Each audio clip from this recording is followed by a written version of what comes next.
नमस्कार, मैं हूं Amod Shrivastava. Amazing thought, amazing message, amazing information की दिशा में आज एक कदम और आगे। आज के इस जानकारी का विषय है उच्चारण, तलफ्फुज या प्रोनंसिएशन। भाई योग मिश्रा की लेख का पाठ भाग 2। ज्यादातर अभिनेता स और श का उच्चारण ठीक से नहीं कर पाते। ज्यादातर अभिनेता मंच पर हों या फिल्मों में हों, स और श का उच्चारण ठीक से नहीं कर पाते। वैसे ही क्ष का उच्चारण श के उच्चारण में अधिकतर अभिनेता त्रुटि कर ही जाते हैं। इसके अलावा नुक्ता लगाने व नहीं लगाने में भी अभिनेता से अक्सर चूक हो जाती है, जिससे शब्दों का अर्थ ही बदल जाता है। हम श्रोताओं तक या दर्शकों तक अपने विचार अपने शब्दों के माध्यम से ही तो पहुंचाते हैं। हम सभी कलाकार श्रोताओं तक या दर्शकों तक अपने विचार अपने शब्दों के माध्यम से ही पहुंचा पाते हैं। जब हमारे शब्द, हमारे अल्फाज ही दोषपूर्ण होंगे, उनका उच्चारण, उनका तलफ्फुज, प्रोनंसिएशन सही नहीं होगा, तो हम अपने विचारों को पूरे मतलब के साथ सुनने वाले या देखने वाले तक नहीं पहुंचा सकते। गलत उच्चारण से सुनने वाले को आपके वाक्य का सही अर्थ समझ में नहीं आएगा। संप्रेषण की भाषा में यदि बात करें तो जो बात आप कहना चाहते हैं उसको मूल स्वरूप में सुनने या देखने वाला ग्रहण नहीं कर पाएगा। जैसे फिर होता है, कई बार इसे नुक्ता लगाकर फिर कहा जाता है। कई बार एक शब्द आता है फिर, इस फिर होता है, कई बार इसे नुक्ता लगाकर फिर कहा जाता है। यहां फिर के नीचे नुक्ता नहीं है। शब्दों की ध्वनि का रियाज करने से यह समस्या निश्चित रूप से शनैः खत्म हो जाएगी। पहली ध्वनि फा है, पहली ध्वनि फा है और दूसरी है फा। हिंदी में फा की ध्वनि नहीं है। हिंदी में फा की ध्वनि नहीं है।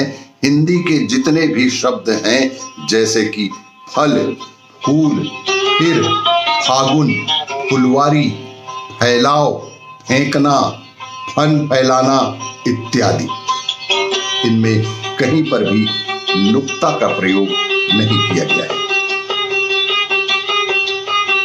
हिंदी के किसी शब्द में नुक्ता प्रयोग नहीं होता है। वहीं उर्दू में फा भी है और फा भी है। फिक्र, फासला, फर्ज, फैसला, फितुर, फिलहाल, फिरदौस इत्यादि उर्दू शब्दों का उच्चारण करते हुए ध्यान देने की बेहद जरूरत होती है कि हम फा कहाँ उच्चारित करें और कहां पर हर्फ लगाकर फ बोलें। वैसे ही लोग ज और ज का उच्चारण करते हुए अक्सर चूक कर बैठते हैं। कई बार जहां नुक्ता लगाना है वहां नहीं लगाते और जहां लगाना है वहां भूल जाते हैं। हिंदी में ज उच्चारण है, ज का उच्चारण नहीं है, लेकिन उर्दू और अंग्रेजी में ज और ज दोनों का उच्चारण होता ही रहता है, आहे बकाहे। शुद्ध हिंदी में ज के नीचे का नुक्ता नहीं होगा। जिस्म, जिगर, जहान, जान, जागीर आदि शुद्ध में कहीं भी नुक्ता नहीं मिलेगा।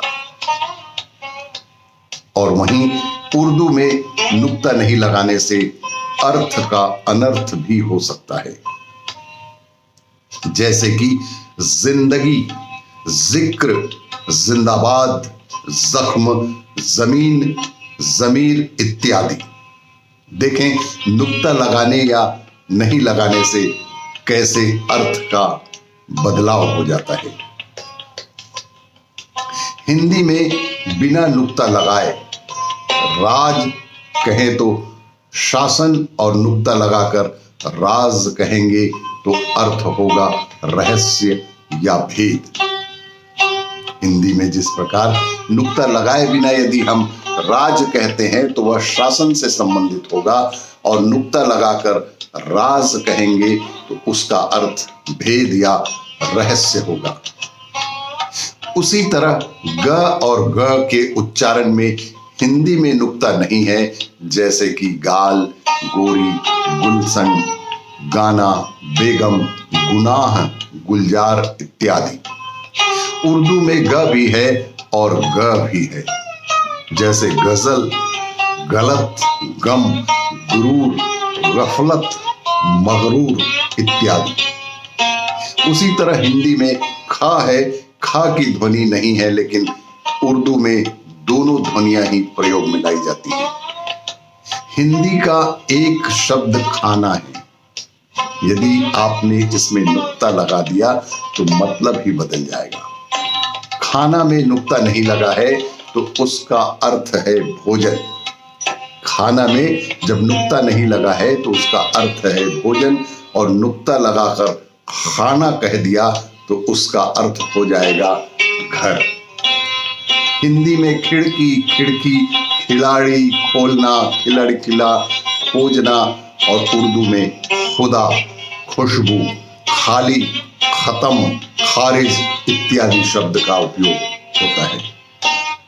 आपने अच्छा अभिनय किया, लेकिन उच्चारण आपका शुद्ध नहीं है तो आपकी सारी मेहनत खराब हो जाती है। जो भाषा की शुद्धता पर ध्यान देते हैं उन्हें आपका अशुद्ध उच्चारण हमेशा खटकता रहेगा। शेष भाग अगले वीडियो में। आपको ये मेरा वीडियो यदि अच्छा लगे तो लाइक करें, शेयर करें और सब्सक्राइब अवश्य करें। धन्यवाद।